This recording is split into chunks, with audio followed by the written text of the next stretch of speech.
Today is like an intervention. I feel like I've done something horrible, and you've invited all my friends to confront Jody, me. why don't you start? Jody, Kimberly later is going T-Rex to be will be on. in a minute. Yeah. I told Jody I'm going to force her to be my bike videographer like you do to Kimberly Johnson. I'm going to make her film my entire 2-hour bike ride today. I'm not a monster. I swear I Don't don't make forget her... to get my calves when I come around that turn. Okay. Bob posted a video of himself. He's fantastic. I'm a real cycling cinematography diva. That's what I do. I bring people along and then boss them around. Where's my key light? All right, can I just say this whole week is a big love fest. Jody, Sean, and you and Travis Bone on the Bob Cesca Show. Fantastic interview. And And you said to Travis Bone that when he emailed you way back when, the first time inviting you on the Stephanie Miller Show, you said it changed your life in magical ways. Aww. And I cried a little bit. It did, absolutely. And of course, yes, I should thank you as well because it's your show. But yeah, it was a great conversation. Lots of comments like this. I love this show. I have no idea what you guys were talking about, but it was great. A lot of nerd talk to race through. Yep. Yeah. Well, and also that was like you were in Hawaii at the time, so that was 3 hours earlier than us. Uh-huh. Yeah. Right. Yes. Okay. I was talking about the interview with Travis. Oh, okay. You're talking about when Bob first came on our show. Yeah. Yes. Okay. But that too. I mean, that too. I had to get up at the Chris Lavoie hour of like 2:30 in the morning in order to be ready. Right. And then I would just be drinking like pots and pots of coffee. So by the time I was actually on the show, I was just a nervous wreck for like the first 2 months or so. That was so cute. You talked about being nervous, and you always seemed just big and confident and studly. And I never knew that, Bob. You were nervous. I remember being physically in studio for the first time and my hands shaking. And I'm like, I hope no one on camera can see this. I hope no one. Jim Ward was sitting right next to me. I hope Jim Ward doesn't see my hands going crazy. Oh, God. Oh, it's hard to miss your hands. They're like giant oven mitts, but okay. Anyway, we love you, Bob. Family. So, yes. you just made some comments about Biden that I so agreed. You said this is the kind of accountability Trump can never in a million years muster himself. Cowards never can. And you say you have to admit Biden is being politically ballsy. Someone had to do this eventually. And, I'm sorry. This is some version of the way it would always have ended. But of course, Trump made everything worse, as you always say, as he always does. Mm-hmm. I mean, it is hard to sort of envision a worse deal than the deal he made with the Taliban that clearly led to this. Yeah. Well, I mean, shocking that Donald Trump would have cozied up to extremists and dictators. This was sort of the thing that he did for 4 years. Mm-hmm. So naturally, he did a deal with the Taliban where not only did he release 5,000 Taliban prisoners who went right back to, opposing U.S. troops, getting ready to do this whole thing that they did, which is inevitable.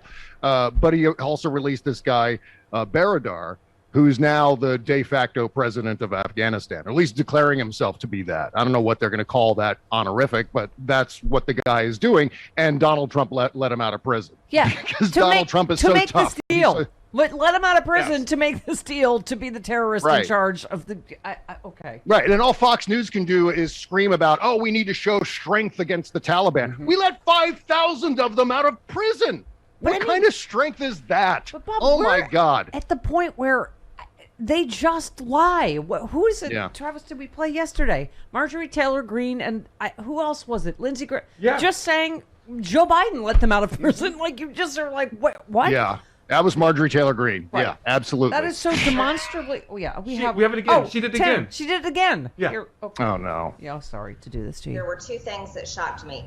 One, that there were 5,000 terrorist prisoners released from a camp, set free, just allowed to go free. And then two, we haven't heard about ISIS since President Trump defeated ISIS. But here on that phone call, I heard about ISIS being involved with the Taliban as they were rapidly descending on the city and taking over Afghanistan.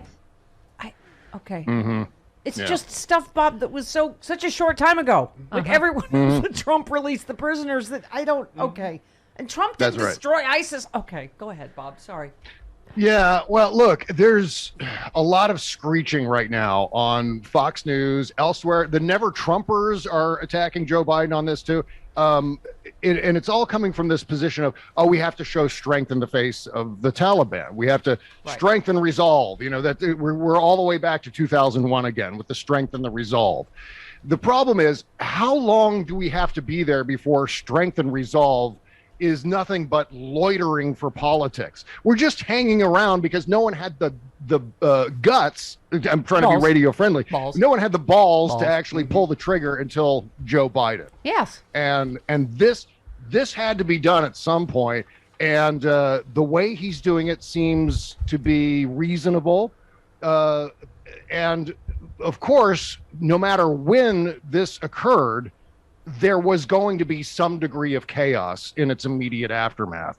Yeah. So far, at this point, things seem to be a little bit more orderly. We're going to stay, in a position over the horizon, as Joe Biden was saying the other day.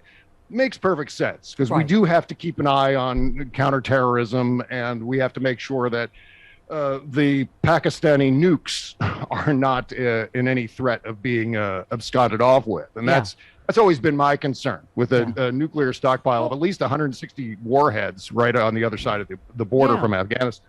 Well, I mean, Matthew Iglesias said people seem to have pre-baked their takes that the withdrawal implementation was a total disaster. But as of today, that was yesterday, the airport's been secured and the Taliban is allowing evacuations to continue. And we have flights leaving on the hour.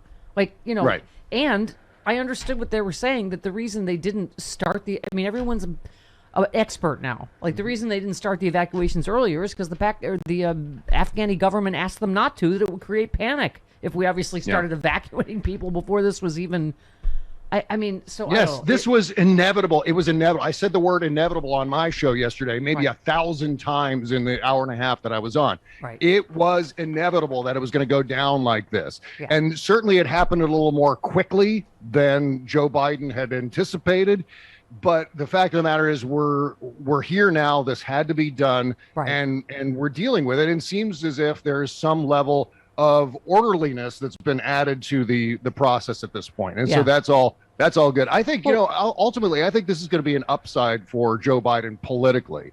And 70% of us wanted to get out of Afghanistan. So you pull the Band-Aid off quick or slow or however. You're right, Bob. There was always going to be some degree of chaos or whatever. And it's, I do just hope that we get our people out. And that's where you run into the giant hypocrisy of the right, where you've already got Laura Ingraham, right, and Tucker Carlson going, not here. Don't bring these people here. I mean, they're like, oh, look at these poor people. Look what Joe Biden did to them. Oh, no, we're not going to. I mean, of course we have a responsibility.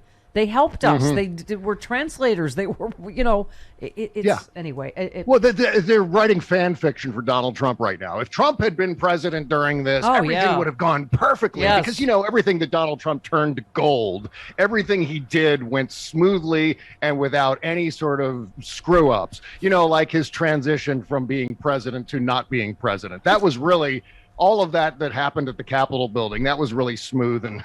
It's like no violence there. It's like Adam Schiff's speech. It's just it's like a Flintstones background. It just keeps happening again.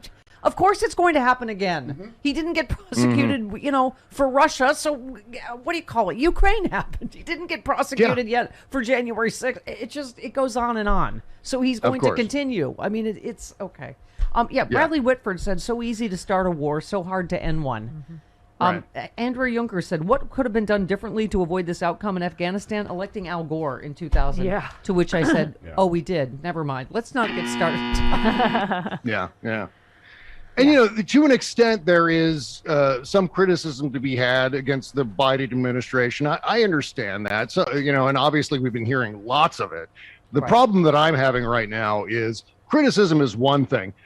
Taking out your shotgun and blowing giant holes in the boat in which we're traveling is probably not a good idea, given the fact that there's this entire cult of fascist idiocrats who are waiting to seize power back. So we have to be, look, you don't want to be a sycophant to our leadership, but at the same time, you don't want to undermine the fact that Joe Biden's the only guy standing between us and the apocalypse. You know what I mean? The disintegration of democracy in this country.